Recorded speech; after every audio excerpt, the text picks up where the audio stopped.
Hey everyone, welcome back to another episode of the Moonlighters Club. I'm your host, Joel Edwards. Maurice, what's going on? Not much, man. Just taking it day by day. Thank you for so much. Thank you so much for having me on.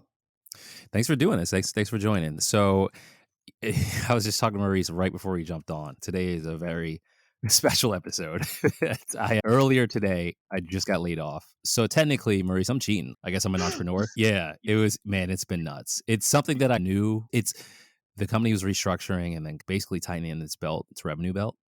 And I Mhm. knew you see it happening around you, and I'm like, "Why am I" you start looking at the stuff you're doing, you're like, "I don't know. If I were running the show, I don't know how safe I'd be." So it was one of Right. those situations. So I'm not that upset. The Moonlighters Club is going to a place that I feel very confident in, actually. We did a lot of work with I used to just do interviews, Maurice, and I used to just do events. And luckily, a friend of mine who runs the Boston Ujima project, those great people over there, gave me some contract work to interview people that are in their Good Business Alliance. With that thinking in mind, I want to do that for companies. I basically want to go to companies. And if you're listening to this, you've probably listened to me talk about this on the podcast before. I basically want to highlight moonlighters at companies, and hopefully I can launch off with that.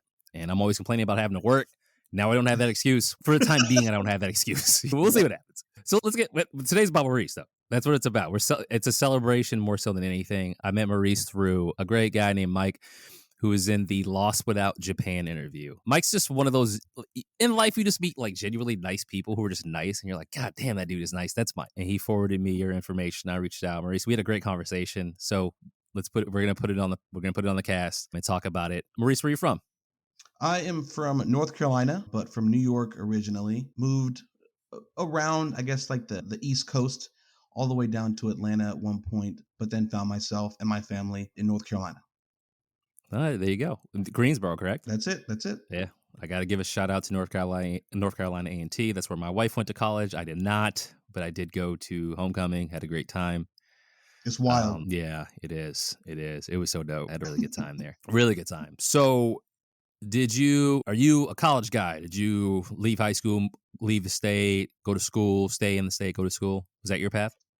Yeah, went to high school, then graduated there, went to UNCG in Greensboro for film studies, but also got a minor in psychology and almost got another minor in sociology because my original path was to go to grad school and get my master's and probably cognitive psych or some kind of like behavior modification kind of focus. But that didn't happen because after undergrad, I needed to make some money.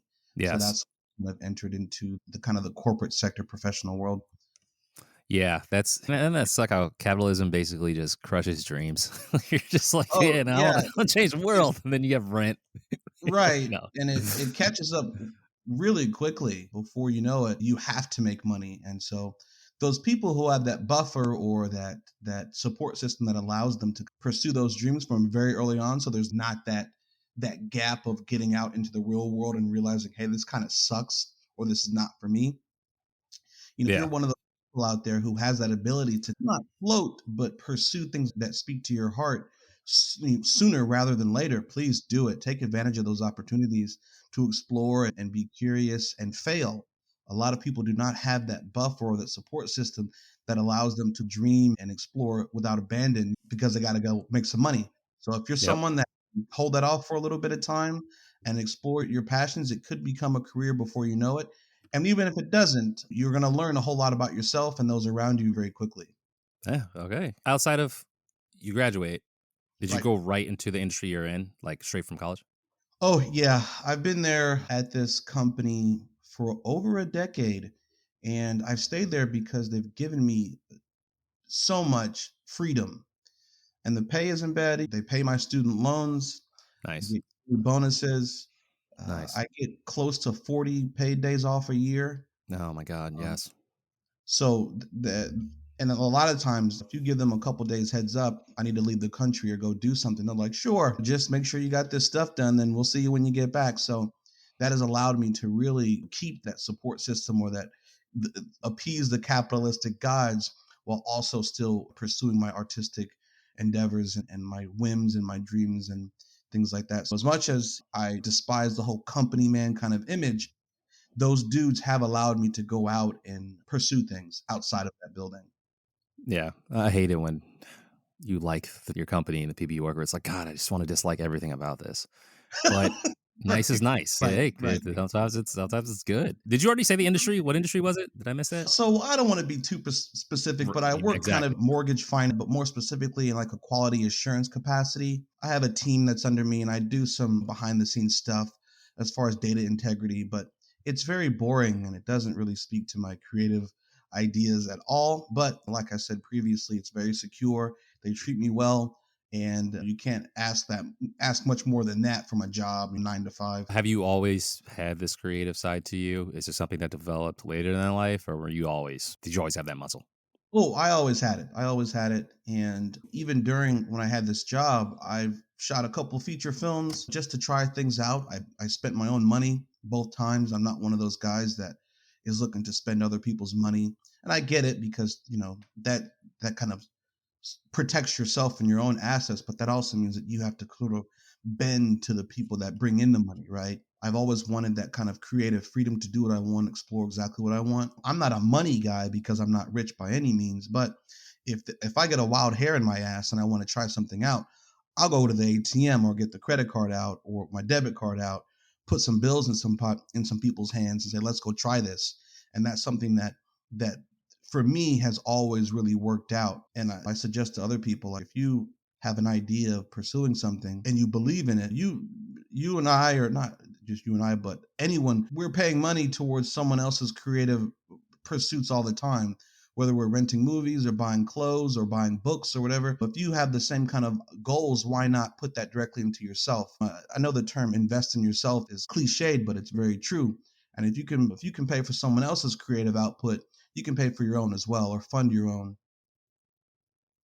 How did you get into film? What was it? Yeah, how'd you get into it? Oh, film school. You meet some people, and I'm going to ask you a question that you can edit out or not. It's up to you. How honest can I be about, I guess, race relations and what that may have been my motivation for pursuing arts or whatever? Because I don't want to upset your audience if I dig into things that kind of motivated me. Oh no, this is your story. So I want you to be able to be clear and transparent. I don't care if Okay. you're the nicest person ever or if you're the most militant black person I've ever met in my entire life. It is all fine with me. it is Okay. Okay. it is totally good. Well, I'm not that militant. I do. At one point, I did have a bit of a chip on my shoulder because I did go to film school, Yeah. and Spike Lee was a Oh big, is yeah. can be a huge inspiration of mine. And outside of Do the Right Thing being part of the curriculum because it's a masterpiece, he's one of the youngest people ever to be like recognized. Like, he's in his early 20s and he's already like sparking conversations. As a filmmaker, that's something that everybody wishes they could do. Along with John Singleton, who I believe John Singleton was the youngest director to be nominated for Best Director at the Academy Awards. He didn't win, but he was nominated in like early 20s for Boys in the Hood. But outside the big ones, you couldn't get people to watch African American cinema in film studies or film school at that school. It was a great school, but the people that were attending it, they just, like I said, if Do the Right Thing was not in part of the curriculum, you weren't getting anyone to watch it. And I remember when I got to film school, it was always, have you seen Star Wars? Have you seen Pulp Fiction? Have you seen Requiem for a Dream or Donnie Darko? And I've never seen an entire Star Wars movie until The Phantom Menace because it didn't interest me. I'm not really a sci-fi guy. I'm much more of a drama person. And so when people had asked me, have you seen Star Wars? And I'm like, no, I haven't seen it. They're like, how can you be in film school and you haven't seen Star Wars? And I'm like, have you seen Boys in the Hood or Do the Right Thing or Higher Learning or Juice?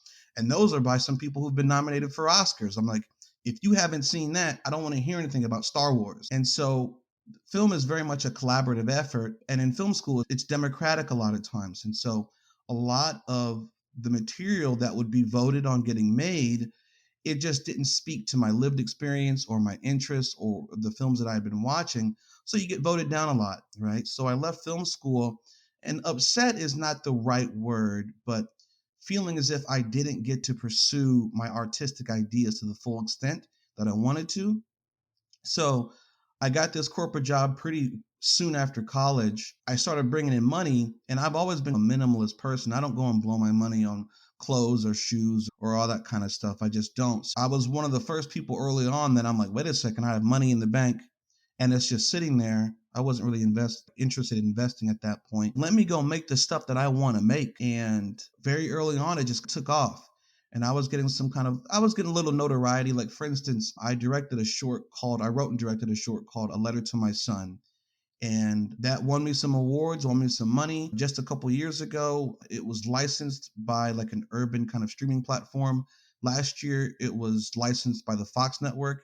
I got to be interviewed by Vivica A. Fox on television. That was pretty cool. And that was because I followed my ideas on what I felt drawn to, the Black experience, the Black male experience, things like that.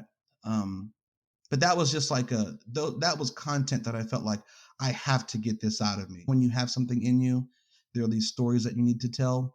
Those were those stories, and it served me well ever since. I've been on front of magazines, regional magazines. I've been interviewed, local papers, several times for that one short film. That wouldn't have happened if I was making the stuff that people wanted to make in film school. You know what I mean? Yeah. For a second, I thought you were going to say you got interviewed by Vivica A. Fox on Fox, and I was going to go, "That's nice." But no, there was yeah. There, hearing you go through this journey is interesting because there was people don't understand. Like, folks get upset. Oh, all this. Why does everything got to be so racial? Why is all this black stuff, Black History Month? It's bro, y'all don't understand. Like, I'm going to be 40 this year. Black cinema was niche. Like, you just had a couple gangster movies, and that was new for us. Seeing a rapper in a Right. movie, we didn't see that all the time. It really was just like Spike, and that was it. So it was extremely influential for young filmmakers, young actors, young actresses to see things like Do the Right Thing. By the way, my favorite, just to gauge you on Joel's blackness scale, my favorite Spike Lee movie is Bamboozled. It's fucking crazy. Bamboozled was so ahead of its time. Oh my So God. ahead of its time, man. We're living it out right now. It's nuts. Absolutely. Yeah. So I love how you wanted to make something that you wanted to see and you went out and did it. So have you always done film while working? They've always lived asynchronously since you jumped into your profession? Absolutely. The entire time. In that time, also, I directed a feature film that I have in the can, but I don't know what I'm going to do with it because I spent a lot of money. And I'm sure you've heard the story about lots of creatives, whether it's in movies or music. There will be someone who will give you a platform, but are they going to take all your money? Are they going to cook the contracts or the books or not be transparent? And so there is a lot of that when it comes to independent film, where I had this movie. Um, I showed it to a lot of people after it got to its final version with it being scored and all that stuff like that. And people were like, we want it. And I'm like, show me the paperwork where I'm going to make my money back. Show me where, let's talk about capping your marketing fees. Because one thing that for distributors, I'm going to shit all over them for a second. The bad ones, let's Please say, do. Please. Today is the perfect day for me to any structure or middleman. Yes, all of it. right. So there are some bad distributors out there and good ones, but there are some bad distributors out there. They'll ask for 20% or something like that off the bat, which is too high if they're going to be like a salesperson. Or they'll say, we're going to market your stuff, and the marketing budget within the contract is like another 15 or 20 or 30 grand. But what they don't tell you is that marketing budget also applies to, like, say for instance, they said they're going to go to a conference to promote your film, right? That 30 grand of your marketing is their dinners, their mimosas, their Jack on the Rocks, their steaks, their hotels. So here you are essentially paying for them to go on nice vacations, but they can bill that as marketing. And that's a known trick. You're just paying for their lifestyle and it's disguised as marketing dollars. So there are a lot of things out there for filmmakers. Like, if you're trying to find a distributor or a sales agent and they're talking about, I'm going to recoup these expenses, ask them specifically, what are these expenses? You should know, because a lot of people get screwed over that way. Or you say, no, there is no marketing budget, because nowadays with the internet, right, we have Facebook. We have Google ads.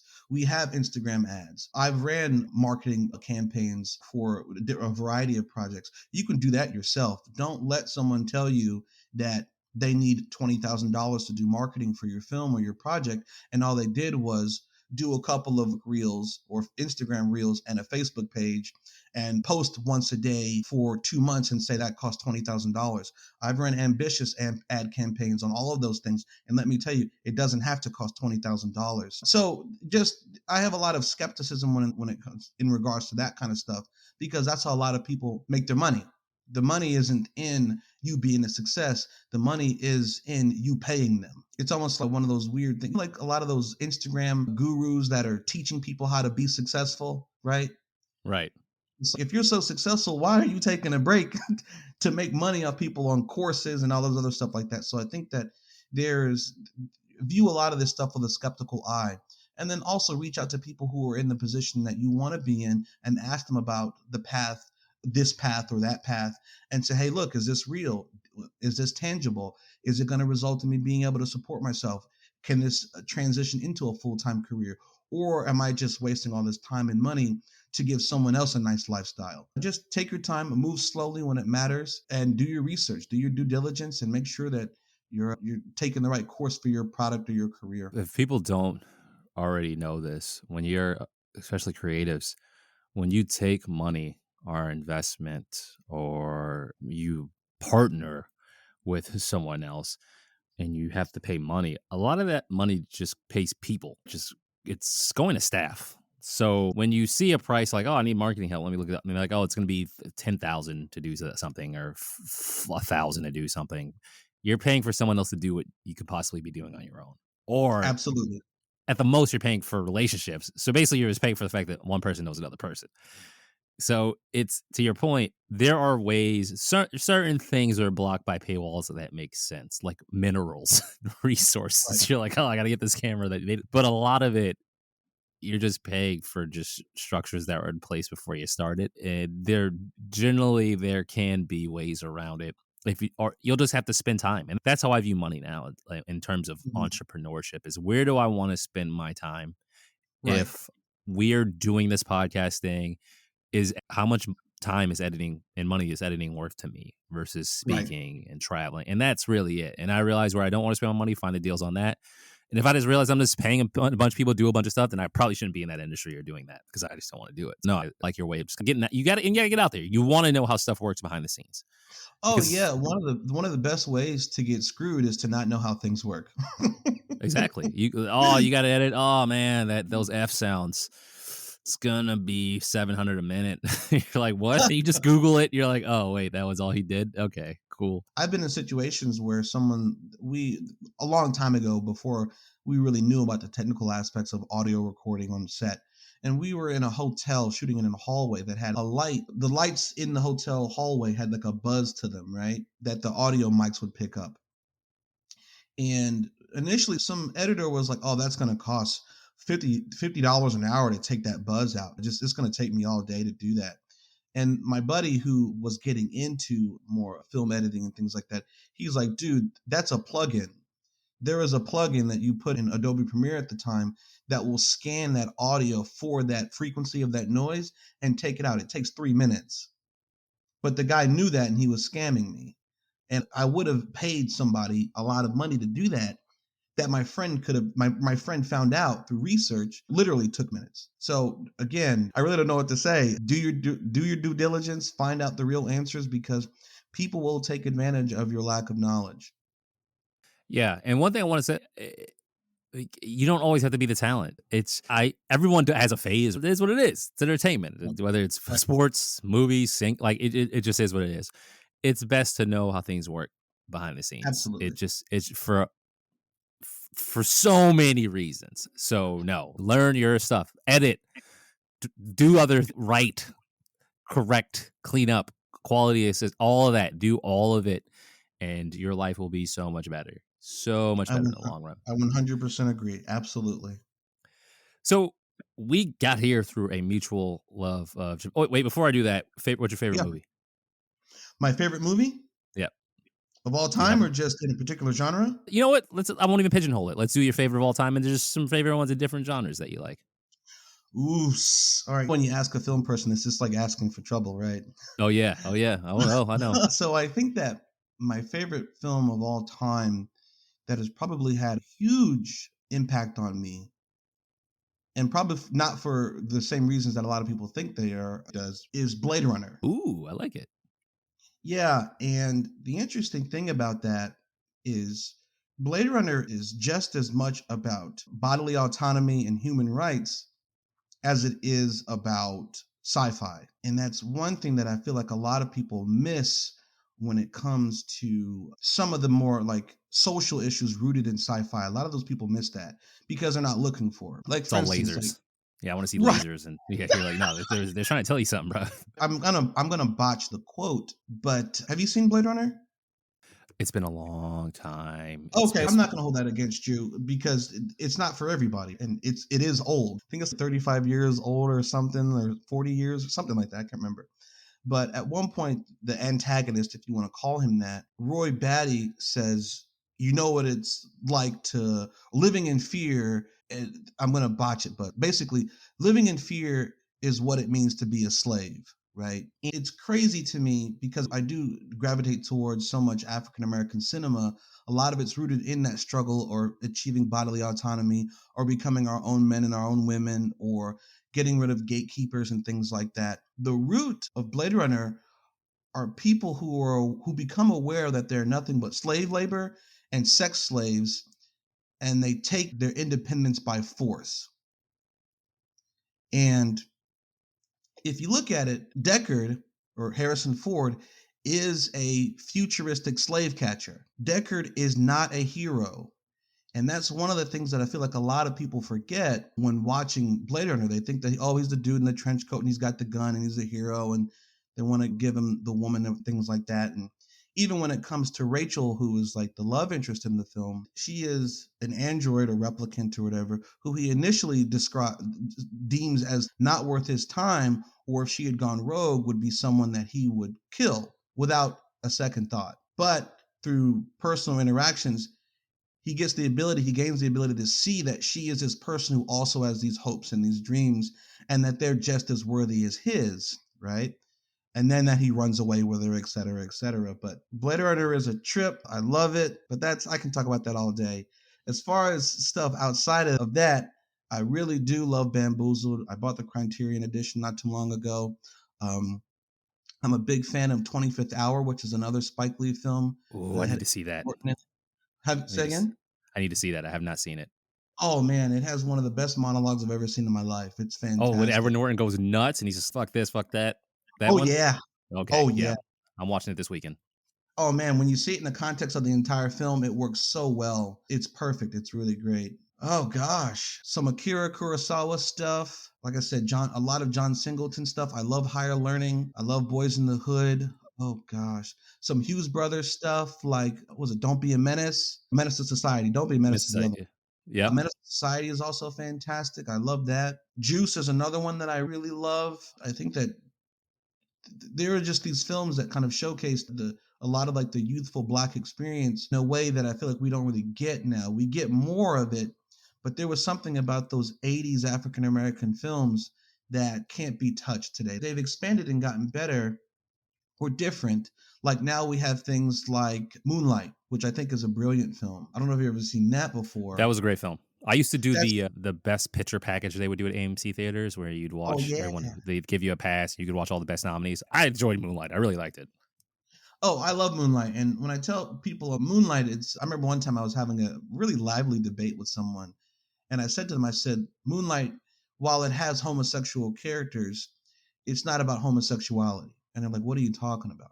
I said, the way that I perceived it, because obviously this art is subjective, right? And we all experience the elements in a film differently based on our lived experience, our worldview, other entertainment that we've digested. It all shapes that perception when we take things in. And for me, Moonlight was like this really excellent poetic experience or kind of like story about African American men finding community, receiving compassion, being listened to in a genuine way. Because if you look at the film throughout the different stages of the protagonist's life, where is that community? Where is that safe place? Where is that sense of belonging, that sense of acceptance? Outside of his intimate interactions, in all stages of his life, there is that journey for acceptance for love. And that's why at the end of the film, spoiler alert, sorry guys, if you haven't seen it, at the end of it, there isn't some like crazy sex scene or makeout scene. They have a conversation.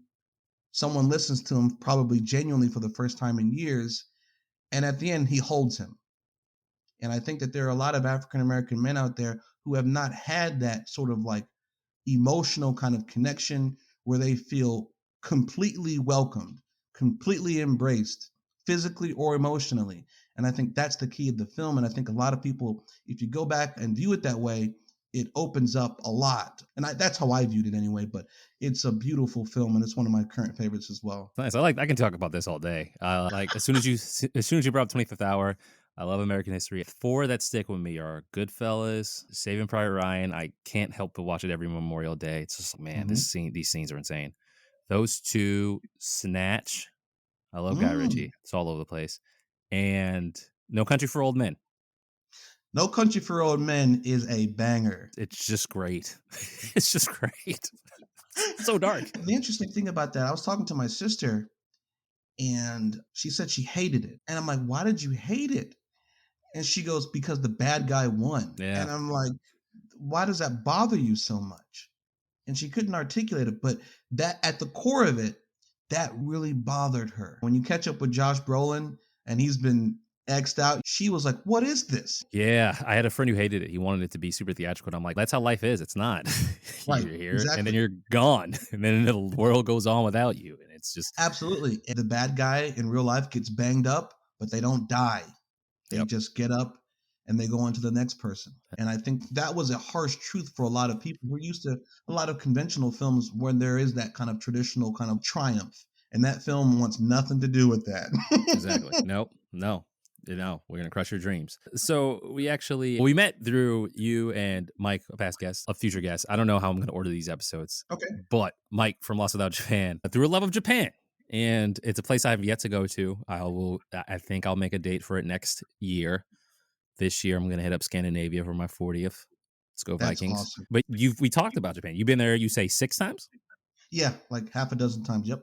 Nice. What is the project that you discussed? I'll let you describe it so I don't Ah. undershoot it.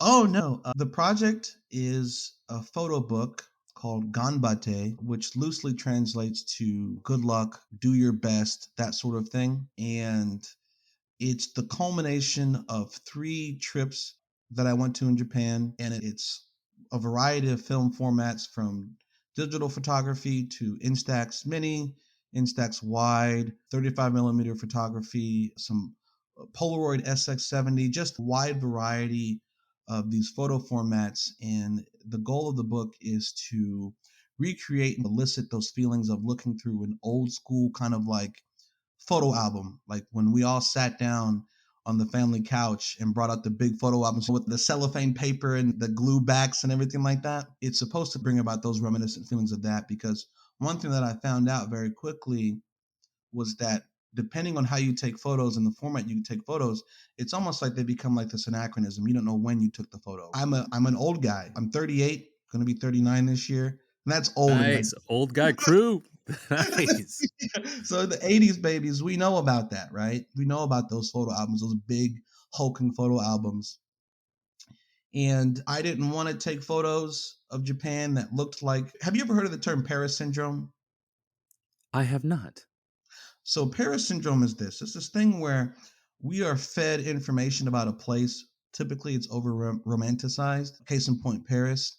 And when people get there, there is an overwhelming sense of disappointment and shock when it's not the way that they were told it was going to be. Paris syndrome can result in disorientation, increased heart rate, sweating, things like it's a real thing. From apparently though, it's primarily experienced by Asians who go to Paris, but it also can be experienced by other people as well. And it's basically like the places where we're told are one way, are we being misled, right? And a lot of the photography that, especially in the younger kind of like Instagram photographer realm, a lot of the Tokyo photography is a blatant falsehood. It's not cyberpunk's Tokyo is not blue and purple and neon red everywhere. It's not. Okay, now I'm a little upset because I was expecting cyberpunk. Like I'm It's like, yo, it's gonna be no. everything flying around. It's gonna be nuts. Like I can't wait to go. No, man. I remember being told that a lot of times, predominantly, they're still using fax machines in office buildings. Like, seriously. Okay. That's just not. I'm not. Even, I can't even excuse that. Come Yeah, on, a guys. lot of times you can't even pay your bills online, a lot of those places. A lot of Yeah. documentation you can't do online. You have to go in person and fill that stuff in. This whole like Tokyo, Japan is from the future stuff is largely not true. And so a lot of people go in like, oh man, Japan is the future. And it's just like, wait until you need some paperwork signed and you have to go in there and sit in the office for 3 hours. That could have easily been done online in the US or some other country. Nope, not in Japan. You can't do it that way. You come in, you're getting on the train, you're going to stand in that building in line and just X off your afternoon. That's what it's going to be. But I don't want to, like, that being said, though, because it's not that, it is still very much an amazing, addictive place that is unlike any place I've ever experienced. And that's why Mike and I are like, we got to go back. Because once you've been and it's a place that hits with you, it's always going to hit with you. You can't help it. It really is. I've been to a lot of places, but Japan is foreign in a way that's wow. I can't I describe yeah. it. I've heard that from so many people. Like you got 2 weeks minimum and nothing like it. Nothing. Absolutely. And yeah, yeah. So how long has the process been? How long? How many? How long have you been working on the book? Okay, so the first trip was in 2019, and that was with friends, and that was before COVID, right? So none of us really knew what was up. It was just like a regular friend vacation, right? You didn't know what you had. And I think that kind of reality or that realization has gone on all of us that, hey, look, we were in 2019 and in early 2020, we were just living life like it always had been. If you live in the West, I feel like Americans in particular are fairly spoiled as far as like things not happening on the US soil, right? Outside of like things like 9/11.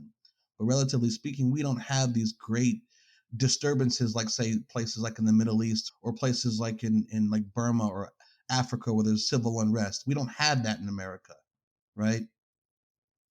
Um, so as an American, I'm like, oh, this we're just everything is great. If you can afford a plane ticket and have some vacation, this is always going to be great. We can always do what we want to do. And then later in 2019, we start hearing about COVID, and then things start closing and people start dying.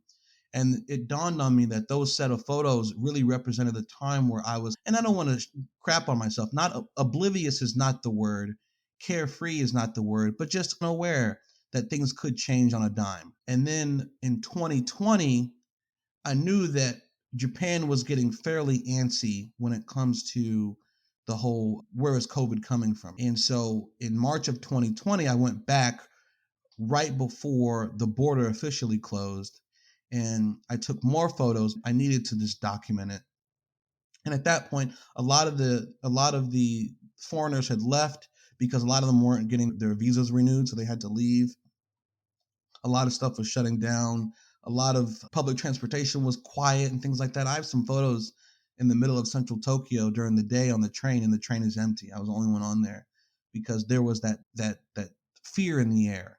And that was wild because it was so unlike my previous trips to Japan, completely unlike that. And I left in late March, came back to the States, and I think within a week or two after that, the border completely shut and also the US has started getting particularly antsy about people coming back into the country from abroad. So I threaded the needle there and I was like, ooh. But because I'd been in Asia and the US had broadcast that a lot of it was coming out of Asia. I don't know all the details about that, but I do know it was broadcast to us. And my boss was like, because I didn't tell anybody. I'll up and go on a flight and not tell anybody. Someone told on me through social media, and my boss was like, did you go to Asia? And I was like, yeah. And she goes, you can't come into the building anymore. And then that's how I knew, oh crap, this is really getting started. And then so fast forward through the pandemic and COVID, I had these photos, but nothing to do with it because, like I said, I'm old. Social media is a burden to me. I don't feel the urge to do it. And because I'm a filmmaker, I'm always thinking about a body of work anyway, right? I'm always thinking of like this overarching theme or an overarching narrative. Posting one photo doesn't do anything for me. Content to keep a base, to appease a base, doesn't speak to me. I'm not going to create something because I want engagement from 25 to 34-year olds. I'm not going to create content because I want engagement from liberal voters or conservative voters who are predominantly located in the New England or the Southeastern region. I don't do that sort of stuff. There's nothing wrong with that because a lot of people make a lot of money doing those sort of things, tailoring content for particular demographics. I don't want to do that, but that's the name of the game when it comes to social media. But what happened was I had all these photos that I knew were valuable and they became like this almost like time capsule where I was like, I need to go back because I feel like I can build a narrative or at least like an emotional narrative of this time period. And then so I was able to get back into the country before the official border opening. And then I'm like, let me finish off this body of work as this sort of like emotional narrative book. Cause like I said, I'm old. I love tangible stuff. I love holding things in my hand. And so after I was able to get in there, get my visa before the border opened, it was then like a mad dash to hit up people and communicate with people who I felt could really round out this visual experience of capturing a time where the world really changed and also creating like this weird kind of like visual like narrative of you don't know if these photos were taken in 1980 or 1990 or today or yesterday. And that's what the goal of the book was. And I'm very proud of it. What do you? So, what is your plan for the book? Do you want to share it, keep it, it's keepsake, Oh, reproduce? yeah. I've started against my will, but I'm a curmudgeon, but I'm not backwards. The goal is to launch a Kickstarter, right? Nice. And I've launched my Instagram page, which is Ganbatte.the.photobook, and also Ganbatte the Photobook on Facebook. I've partnered with a printing factory. We figured out the logistics and how much it would cost and all that stuff like that. That was a really interesting kind of entrepreneurial kind of effort that I was completely new to. That was like a great kind of exercise in learning how to do things on my own and learning also, like you said, you don't always have to be the talent. Learning things that I couldn't do and where I could source those like that those sort of tasks.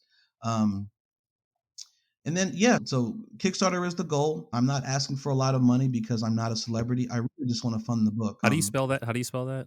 So it's G as in giraffe, A as in apple, N as in noise, B as in boy, A Yep, as in apple, T as in tiger, T as in tiger, and E as in elephant. So it's the photo book. Okay. yep. And I'm It's on. extremely proud of it. I got so many people on board, and I really can't complain. It's been a dream come true because once I started telling people, what I was trying to create, they were like, "Yeah, let's do it. Yeah, let's do it." I'm so proud of it. It's pretty legit, and I'm almost amazed by myself because I've gotten two samples shipped to me, and once you feel it in your hand, it's not just like an email or something like that or a PDF. I have two copies of the book already because factories will try to court you, right? Yep. you know, Once they hear that you're doing something, they're like, "Hey, can we do it for you? We'll send you a sample. Just give us a couple bucks, or let us send you a sample for free." And this is them putting their best foot forward because they know if you're successful, bulk orders are coming, and that's in their best interest to want to get in your good graces. So I had two samples sent to me. Both of them were excellent, but one kind of stood out for a couple reasons. Yeah, I'm probably going to launch the Kickstarter here in about 10 to 12 days. I've shot all kinds of like advertising content so I can drip feed the interest, kind of funnel people in. I've learned a whole lot about marketing myself and targeting demographics and Facebook algorithms and their behind the scene metrics that help them determine what your audience is when you like calculate this and calculate that. It's a wonderful experience where I've learned so much that I know that even after this is over, that's knowledge that I've gained over the course of this where I could take it on to the next project. And it's empowering to be scared and take this journey, not knowing everything, but picking up things along the way. And you're like, whoa, that's how that works. This is how I can build upon this knowledge base and do something better the next time. And that's such a great feeling. Yeah, I love statements like that. There's nothing like setting your mind out to doing something and then holding it in your hand. And I think the tangible aspect makes it that much better. We'll do episodes and video, but like I want to do a book for the Moonlighters Club of episode transcripts, something I can keep Oh man, from that would be so cool. keep just a keepsake, and I think that'd be cool. I also have a movie idea. I don't know if I got to make this happen somehow. It's about a guy, or it doesn't have to be a guy. It can be anyone. Someone who quits, and they have the heart of a moonlighter. I want to say, right? They beef with corporate lifestyle. That's the antagonist. But it's about the 2 week notice life cycle. What are the emotions you go through during 2 weeks? And then at the end of the 2 weeks, what happens? Does he go back to another job that's the same before? Is he unemployed? But then those problems come. It's something of that nature. I've already started like scribbling and playing when I was working years Mhm. ago because I hated it. But that's yeah, something I need something tangible. Just like that's why I'm so geeked about your photo book. By the way, I will. I need to get the Kickstarter information from you. I will. I'm following. I want to. Would love to get I would love to get a copy. So I'm going to support. If you're listening, support No, Japan. thank you so much. And I think I might have sent you the PDF version. So yeah, you can check it out and see what I was going for. But yeah, like for instance, like the people that you meet when you're out and doing like your thing. Like for instance, I was in Tokyo in a bar district, and I met this really interesting gentleman with a friend of mine. She took me to the bar, and we're just shooting the shit, or sorry, just talking. We're just talking at this bar, and turns out that this dude is from the States, but now he works at Google, right, as some high-ranking executive. And I remember just talking with this guy. He had all these stories, and I remember reaching out to him later on Instagram saying, "Hey man, you want to be in my book?" And here's the thing, he eventually said no, but the reason that he said no was flattering, because what I presented him with and the goals for the book and what I already had, he assumed that I had a publishing deal. He was like, this guy has a publishing deal somewhere. This book is going to be on a shelf somewhere. What's the money? Where am I going to get paid? And I was like, there's no publishing deal. And he didn't believe me. And that's one of the most flattering rejections I've ever gotten, Nice. Yes. I like it. because he saw that I was like serious about this. This wasn't just like a series of Instagram cell phone photos that were just going to be on like a Facebook profile or whatever, or an Instagram profile. It was something bigger than that. And he pieced that together immediately. And he's, what is this dude up to? So he's not in the book, but I still talk with him here and there. He's a great acquaintance. But the people that do appear in the book, they're just a really eclectic group of people. Like I have a media producer in there. I have a couple YouTubers in there. Models are in there. I have actors in there. Some buddies of mine are in there.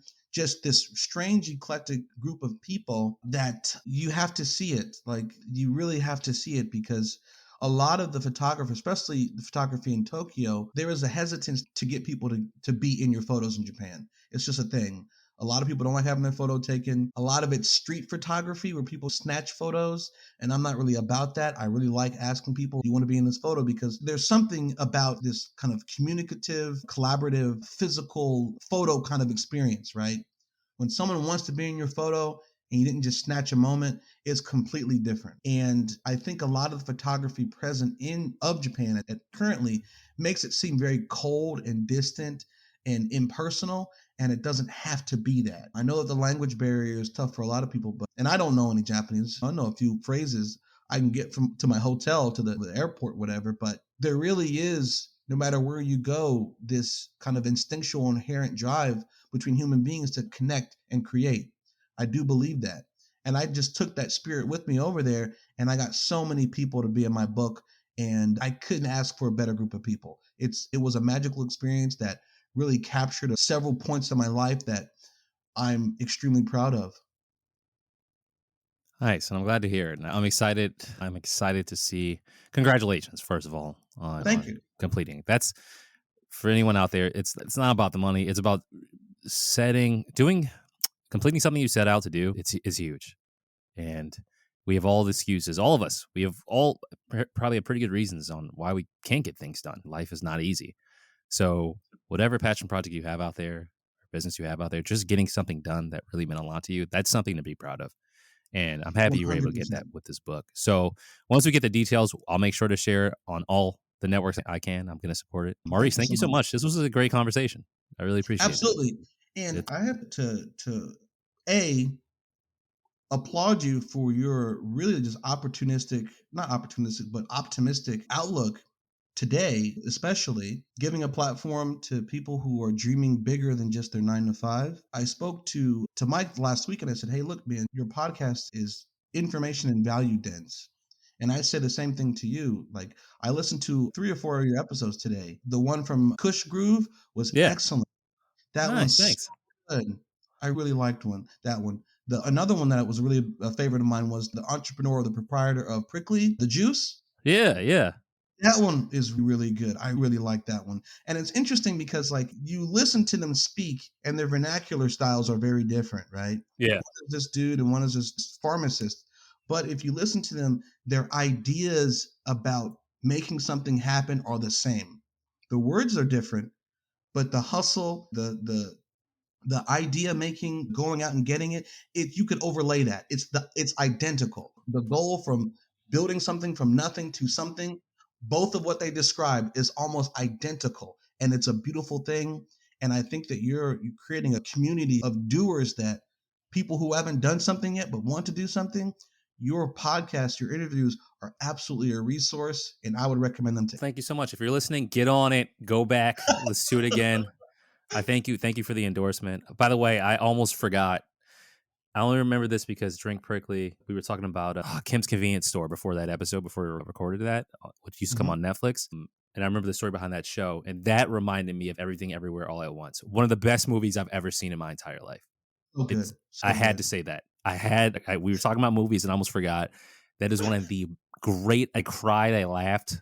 I haven't cried watching a movie in forever. It was Oh man. amazing. I felt bad for Angela Bassett, but I'm like, no. These people, it was, I don't know what to tell you. It was that good. It was, oh Right. my God.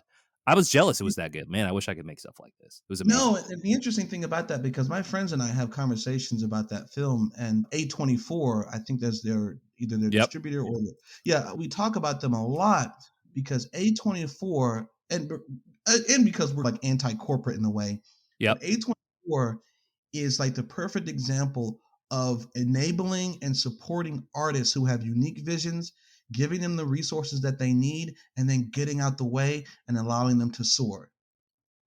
A24 is a great suit. You know, I just read that they bought a stage, a performing Whoa. stage in New York. Whoa. I did not Yeah, know yeah. that. I love A24, mostly for like their creepy horror stuff. But yeah, I agree with you. They're my favorite studio. Yeah, and it's interesting because it's just I think a friend of mine told me that when it comes to A24, like if you need $10 million but and you have a celebrity attached, they're like, let's do Yep. it. Yep. Yeah, they bought, and I love those episodes. We're doing everything. They bought New York's Cherry Lane Theater. It's their first venture into live performance. Yeah, yeah. Okay. I like That it. is very cool. Yeah, that's awesome. So yeah, Maurice, we're gonna keep in touch. We got plenty of more movie stuff to talk about in Japan. I'm going to Japan. I'm gonna call you first. This is happening. I'm gonna get out there. But thank you so much for joining. Of course. Thank you so much for joining. To everyone listening, Moonlighters Club, we got more coming, more episodes, more work. I have so much more time. It's good. It's a blessing in disguise, but I'm in a good spot because I get to talk to people like Maurice all the time. I'm with it. So for those listening, thank you so much. We'll see you on the next one.